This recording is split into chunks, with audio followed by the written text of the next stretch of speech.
नमस्कार.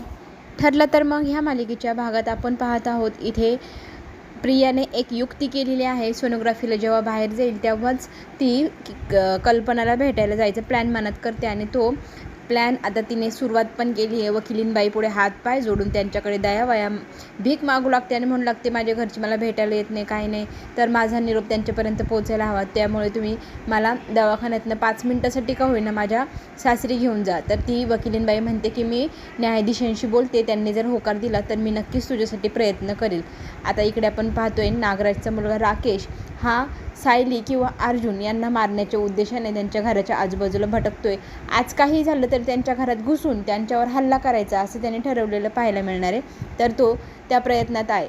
तर तो भिंतीवर चढून आतमध्ये एंट्री करत असतो. सायली मात्र आता इकडे हट्ट करताना आपल्याला पाहायला मिळणार की तिला प्रियाला आज काहीही करून भेटायचं आहे आणि तिला जाब विचारायचं आहे की तुला माहिती होतं की मी तन्वी आहे, तर तू घरात कोणालाच का सांगितलं नाही किंवा माझ्यापासून का लपवलं, इतके दिवस लपवलं, तर ज्या दिवशी तुला ते कळलं ते कसं कळलं. आता हे जाणून घेण्याचा प्रयत्न तिला करायचा आहे. पण अर्जुनला मात्र भीती आहे. ती जर तिकडे गेली आणि तिथे गेल्यानंतर तिला जर कळलं की ही प्रेग्नेंट आहे, अश्विनच्या बाळाची आई होणार आहे, तर ह्या सगळ्यांवरती संकट येईल, सगळेजण खचून जातील. तर ह्या सगळ्यांना ह्या सगळ्या संकटांपासून दूर ठेवण्याचा प्रयत्न अश्विन आणि अर्जुन करतोय. त्या पद्धतीने तो आता इथे सायलीला काही करून थांबवण्याचा प्रयत्न करतोय. मात्र सायली काही केलं ऐकायला तयार नाही. हल्लेखोर वाटच पाहत आहे आणि त्याचे जे 2 शिकार आहे ते स्वतःहून बाहेर आले.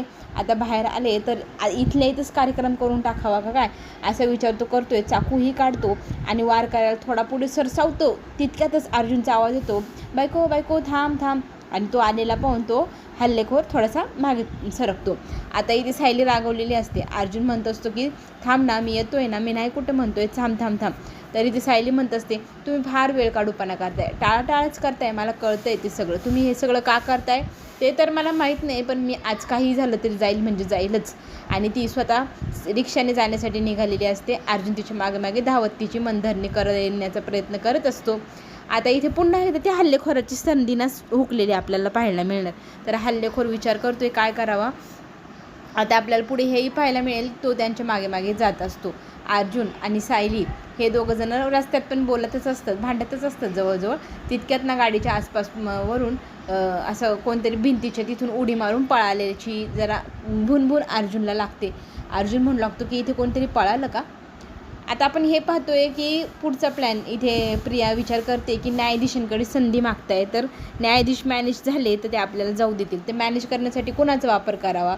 मग ती लगेचच हवालदारबाईला हाक मारते आणि तिला म्हणते की ताई मला जसं एक काम आहे, ऐक ना ताई ताई. तर ताई म्हणते की हां तुझी कामं करायलाच इथं बसले, तुझ्यामुळे तर माझी एक ना एक दिवस नोकरी नक्कीच जाईल. दरवेळेला ताई ताई करते आणि होणाऱ्या बाळाची शपथ घालते आणि बिचारी तू प्रेग्नंट आहे म्हणून मला दया पण येते, पण तुझ्या चक्करमध्ये खरंच माझी नोकरी जाऊ शकते, प्लीज मला सतत कामं नको सांगू. तर ती म्हणते ताई मी तुला काम नाही सांगते, तुला ऑर्डर नाही देते, मी तुझ्याकडे रिक्वेस्ट करते, हात जोडते, तुझ्या पाया पडते हवं तर. आता इतकी दया इतकी भोळी वाटते ना ह्या बाईला ही बाई, तरी बिचारी तिच्या बोलण्यात दरवेळेला अडकून जाते बरं का. आणि तिनं मोबाईल मागते प्रिया, तर मग बिचारी एवढी दया करते तर मागते तर द्यायला हवं. तर मग त्या हवालदारबाईने मोबाईल दिला. आता मोबाईल दिल्या ह्या बाईने कॉल केलेला आहे सचिनला. सचिन आता कोणाचा अननोन नंबर आहे, उचलू का नको विचार करतो. बरं आता उचलला. आता प्रिया बोलते म्हटल्यावर इकडनं लगेच त्याचं संताप सुरू होतं. मी तुला किती वेळा सांगितलं की मला सतत कॉल करू नको, ज्या वेळेला घरी काहीतरी होईल तर मी तिकडे येऊन तुला सांगेल. तर आता प्रिया म्हणू लागते की ऐक ना मी काय बोलते, खरं तर मी इथे इन्स्पेक्टर आणि वकीलबाई आलेत, त्यांच्याशी मी बोलले, तर मला सोनोग्राफीसाठी हॉस्पिटलला नेणार आहे, तर मी त्यांच्याकडे रिक्वेस्ट केली की मला 2-5 मिनटासाठी का होईना माझ्या घरी जाऊ द्या. तर ते बोलते आहेत की आता न्यायाधीशांकडे आम्ही तुमच्यासाठी परवानगी उद्या मागू, त्यांनी जर दिली तर आम्ही तुम्हाला जाऊ देऊ, तर प्लीज न्यायाधीशांना मॅनेज कर ना, काही करून त्या न्यायाधीशला पैसे दे, काही कर, त्याला होकार द्यायला भाग पाड, मी स्वतः आता त्या किल्लेदारांच्या घरी जाते. आता इकडे आपण पाहतोय की सायली आणि अर्जुनला जरा भुनभुन होते की कोणतरी उडी मारली आहे, ते पळाले लपले, पण इथे तर कोणीच दिसत नाही. तर सायली म्हणते बरं तुम्ही ना दरवेळेला इकडच्या तिकडच्या गोष्टी करतात नाही, माझं मन इकडे तिकडे हलवतात, मी माझं जे मन आहे, माझं जे काम आहे मला ते करायचं ते तू मध्ये मध्ये ना अजिबात डिस्टर्ब करू नको, तुला न्यायचं नाही म्हणून नुसतं वेळ काढूपणा करते, इकडं पाय कोण आहे तिकडं पाय कोण आहे. तर आता इथे सायली रागवते आणि मी जाते रिक्षाने असं म्हणते निघते. तर अर्जुन तिला परत मागे मागे जातो आणि म्हणतो बस बस बस गाडीत बस, नेतो मी तुला नेतो, पण तू रिक्षाने काही एकटीने जाऊ नको बाई. तर आता इथे सायलीला त्याने बसवलेलं असतं गाडीमध्ये. सायली मात्र आता म्हणत असते की चला गाडी चालू करा. तर इथे वेळ काढूपणा करत असतो ना हा, तर मुद्दामच फोन आला आहे आणि फोनवर बोलण्याची ॲक्टिंग करावं लागतो. अरे मी ना विसरूनच गेलो, आज एकदम महत्त्वाची ऑनलाईन मीटिंग आहे. बापरे, इतकी नाटकं ॲक्टिंग कर भाऊ तू चांगली. तर आता इथे सायलीला वाटतं की बाई आपल्या नवऱ्याला एवढं काम आहे, एवढं मीटिंग वगैरे, तर त्याला आपण मध्येच दुसरं काहीतरी काम काढून खूळ काढायचं आणि त्याचं कामामध्ये व्यत्यय आणायचं, हे काही बरोबर नाही. तर तो बोलत असतो की किती वेळ लागेल मीटिंगला, लगेचच करावी लागेल का. तर तो सायलीला म्हणतो हो ना, बघ ना आत्ताच मीटिंग ऑनलाईनच आहे, मला आत्ताच लॅपटॉपवर घरामध्ये काम करावं लागेल. तर सायली म्हणते प्लीज त्यांना फोन करा ना, 1 तासाने का होईना मॅनेज का होत असेल तर तसं करा ना. अच्छा.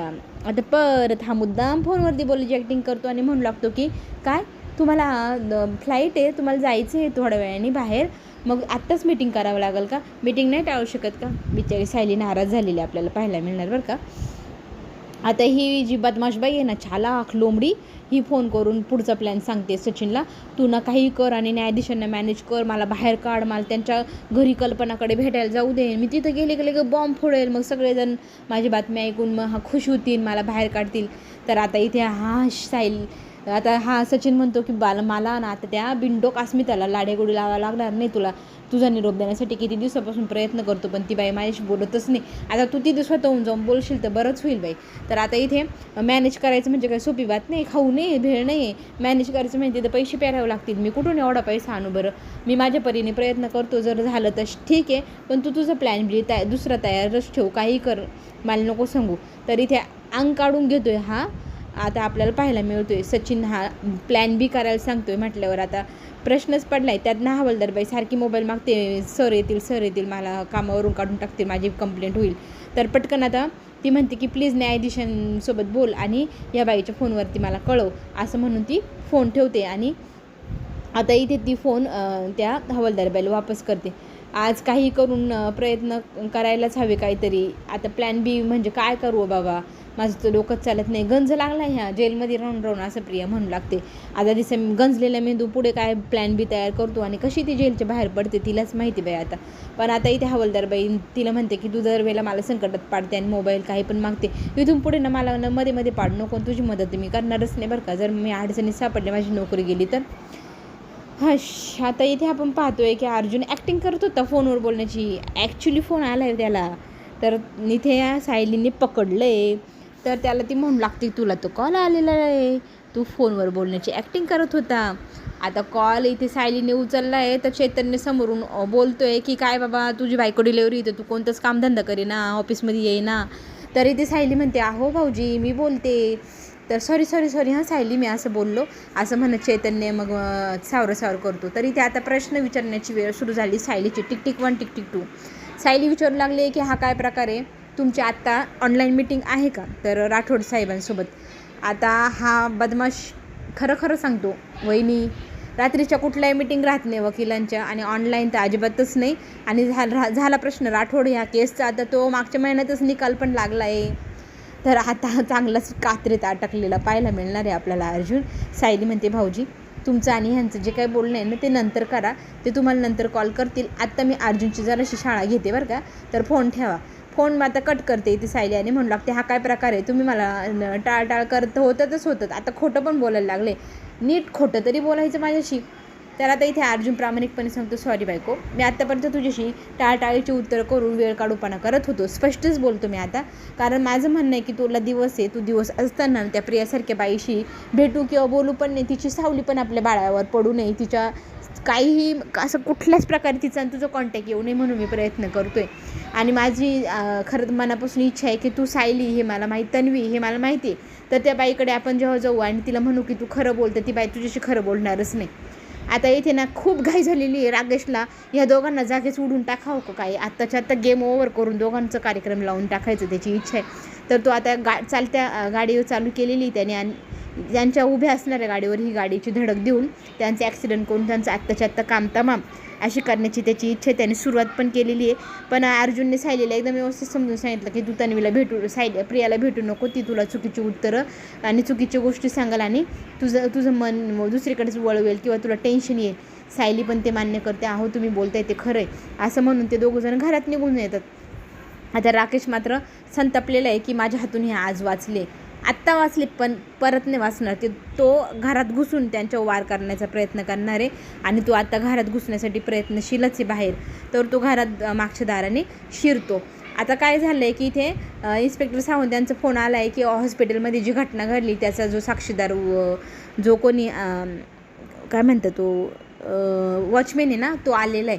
तर तो वॉचमॅन आता इथे भेटण्यासाठी तुम्हाला आला आहे, तर तुम्ही आत्ताच भेटून घ्या. तर एवढ्या रात्री तर सावंत म्हणतो या ना, तुमच्या घराच्या बाहेरच उभा आहे मी. तर अर्जुन सगळी केस आता इथे सायलीला सांगतो आणि आता खाली जाऊन मी भेटून येतो, तू घरातच सांगतो.